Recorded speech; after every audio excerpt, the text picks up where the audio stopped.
दोस्तों आज की इस वीडियो में हम लोग सीसैट का रिवीजन करना शुरू करेंगे। सीसैट 2025 जो लोग देने वाले हैं उसके लिए ये वीडियो बहुत ही महत्वपूर्ण होने वाला है, क्योंकि आज से हम लोग इसका रिवीजन क्लास स्टार्ट कर रहा हूँ। और रिवीजन में आप लोग देखेंगे हर वीडियो में 2-3 चैप्टर 4 चैप्टर आसानी से हम लोग खत्म भी कर देंगे और उसके बाद प्रीवियस ईयर क्वेश्चन पेपर को भी सॉल्व करेंगे। जैसे कि आज की इस वीडियो में हम लोग सबसे पहला चैप्टर खत्म करेंगे डाइस का। दूसरा चैप्टर हम लोग खत्म करेंगे, उसका नाम है वो है counting of figure, counting of figure. और तीसरा चैप्टर जो हम लोग खत्म करेंगे वो है कैलेंडर का। तो सबसे पहले हम लोग डाइस खत्म करेंगे, काउंटिंग फिगर खत्म करेंगे, फिर कैलेंडर को खत्म करेंगे और ऐसे ही धीरे धीरे करके हम सारे चैप्टर को कंप्लीट कर देंगे और फिर हम लोग PYQS को सॉल्व करेंगे। ठीक, तो चलिए सबसे पहले शुरू करते हैं डाइस के बारे में। डाइस के बारे में हम लोग बात करें तो सबसे पहले आप सभी लोग हेडिंग डाल देंगे कि ये डाइस आखिरकार होता क्या है। तो आप लोग हेडिंग डाल लीजिए।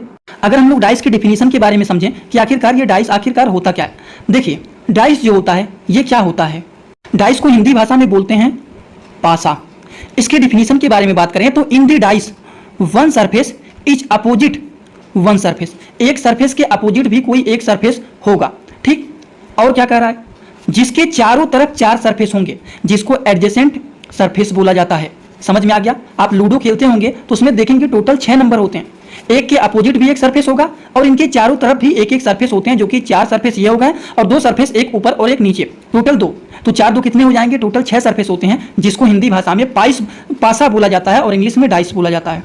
अब अगर हम लोग बात करें तो ये जो डाइस होता है दोस्तों, ये 2 कैटेगरी में क्लासीफाई किया गया है। एक होता है स्टैंडर्ड डाइस और जो दूसरा होता है वो होता है नॉन स्टैंडर्ड डाइस। तो ये 2 कैटेगरी में क्लासीफाई किया गया है। तो सबसे पहले हम लोग समझेंगे स्टैंडर्ड डाइस के बारे में पूरा डिटेल। तो चलिए हेडिंग डाल लेते हैं स्टैंडर्ड डाइस कि ये STANDARD स्टैंडर्ड डाइस होता क्या है। पहले तो हम लोग इसको समझेंगे। स्टैंडर्ड डाइस को हम लोग अगर समझें तो इसको पहले तो हम लोग डाइस को बना ही लेते हैं। आप लोग भी अपने कॉपी में इसको बनाते हुए चलिए और लिखते हुए चलेंगे तो बहुत ही आसानी से याद होते हुए चला जाएगा। पहले तो डाइस बना ही लेते हैं, उसके बाद हम लोग इसके अंदर लिखना शुरू करते हैं। ठीक, रेड कलर से लिखते हैं। यहाँ पर मान लीजिए 4 लिख दिए, 6 लिख दिए, 5 लिख दिए, यहाँ पर मान लीजिए 3 लिख दिए, 2 लिख दिए, उसके बाद 1 लिख दिए, कुछ भी लिख दिए अगर मान लीजिए। तो अगर हम लोग यहाँ पर देखेंगे तो स्टैंडर्ड डाइस का मतलब क्या होता है, यदि किसी भी डाइस में उसके विपरीत सरफेस का योग हमेशा 7 आता है तो इसको स्टैंडर्ड डाइस बोला जाता है। निकटतम संख्या की बात नहीं किया जा रहा है, जैसे यहाँ पर निकटतम तो आ गया है 7, लेकिन और कहीं पर भी देखेंगे तो निकटतम संख्या 7 नहीं आया है, तो उसको क्या बोलेंगे, स्टैंडर्ड डाइस बोलेंगे। अगर इसमें अपोजिट पूछेगा 1 का अपोजिट क्या होता है, 4 का अपोजिट क्या होता है, 6 का अपोजिट क्या होता है, तो उसको सिंपली इस तरह से निकालेंगे 1 2 3 4 5 6। अब आप देखेंगे तो 4 3 मिलकर के कितना हो जाएगा, 7 हो जाएगा। 5 2 मिलकर के कितना हो जाएगा, 7 हो जाएगा। 6 1 कितना हो जाएगा, ये भी 7 हो जाएगा। तो टोटल 7 सब में आ रहा है। तो 1 का अपोजिट पूछेगा तो 6 होगा, 6 का अपोजिट पूछेगा तो 1 होगा, 2 का अपोजिट 5, 3 का अपोजिट 4। तो इस तरह से स्टैंडर्ड डाइस के अपोजिट को आप आसानी से निकाल सकते हैं। वहीं पर अगर हम लोग बात करें दूसरा, वो है नॉन स्टैंडर्ड डाइस। अब ये नॉन स्टैंडर्ड डाइस क्या होता है, चलिए इसको भी समझ लेते हैं।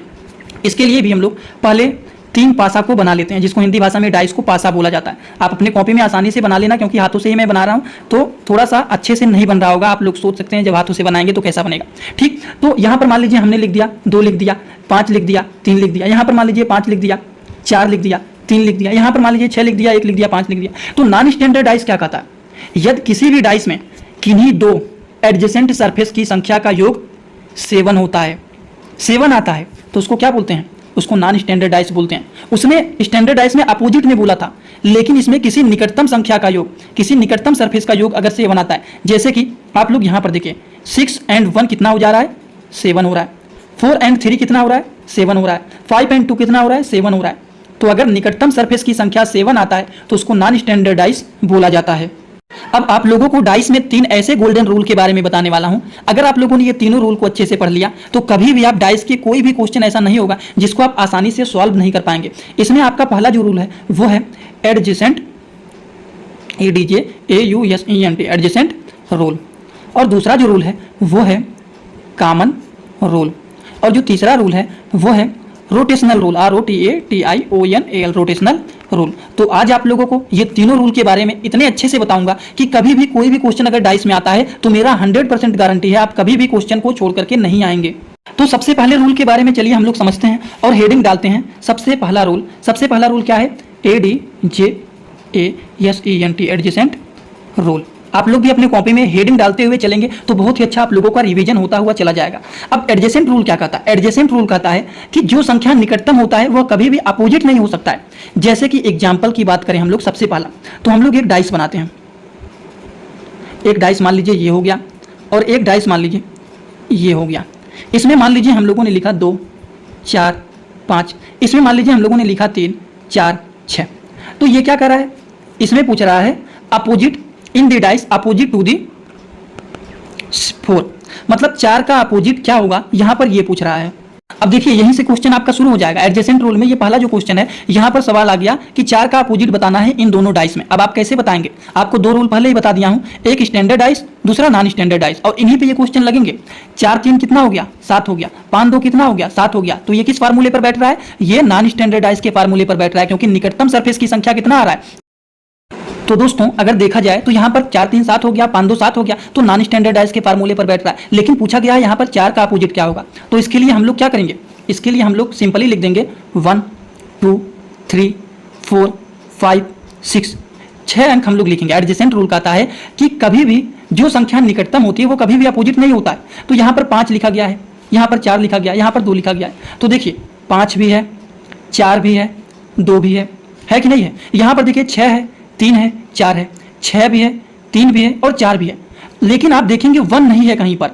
1 कहीं पर है? नहीं है। तो 4 का अपोजिट क्या होगा? 1 होगा। तो आंसर क्या होगा? 1 इसका आंसर होगा। अगर मान लीजिए आपको ये बात नहीं समझ में आता है तो हम लोग फिर से एक डाइस को लेते हैं। आपको समझ में आएगा ऐसा नहीं है कि नहीं आएगा, बहुत ही आसान ट्रिक है ये। अगर आप लोगों ने एक बार इसको ध्यान से समझ लिया तो कभी भी इससे रिलेटेड अगर क्वेश्चन आते हैं तो बहुत ही आसानी से आप सॉल्व कर लेंगे। जैसे कि मान लीजिए यहाँ पर लिखा गया है 1 3 5, यहाँ पर 2 5 4 लिखा गया है, समझ रहे हैं ना। और इसमें क्वेश्चन पूछा गया है अपोजिट टू 5 क्या होगा? 5 का अपोजिट इसमें पूछा गया है क्या होगा। कैसे बताएंगे 5 का अपोजिट क्या होगा? पहले तो देखिए पहले डाइस में क्या लिखा गया। पहले तो हम लोग 1 2 3 4 5 6, पासा में टोटल 6 अंक होते हैं, तो 6 हम लोगों ने लिख लिया है।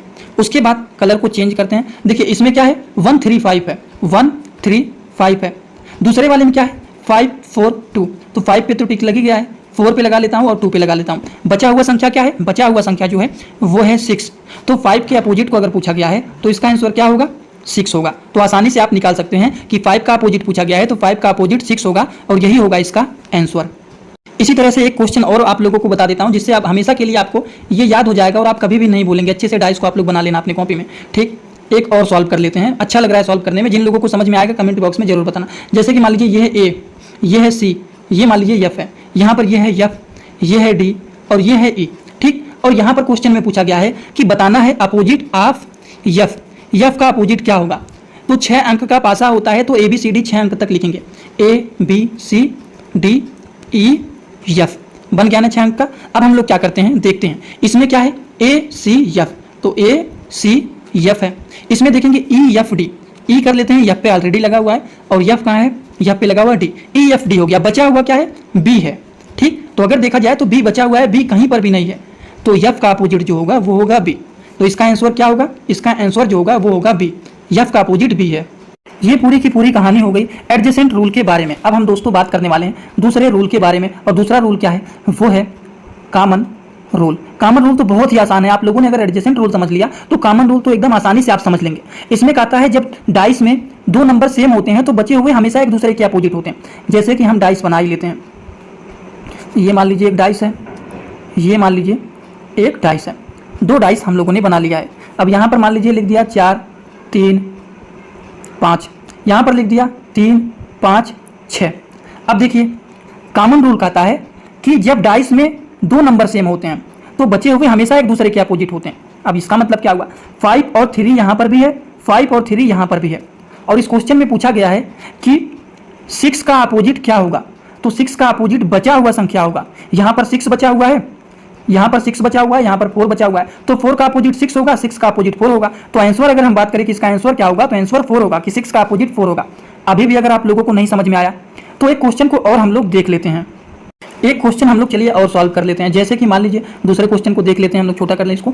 एक डाइस यहाँ पर मान लीजिए हम लोगों ने बना लिया है, एक डाइस मान लीजिए हम लोगों ने एक और यहाँ पर बना लिया है, बन गया डाइस। अब यहाँ पर मान लीजिए हम लोगों ने लिखा 2 5 3, ये 3 है, ठीक। और मान लीजिए यहाँ पर लिख दिया 5 2 4।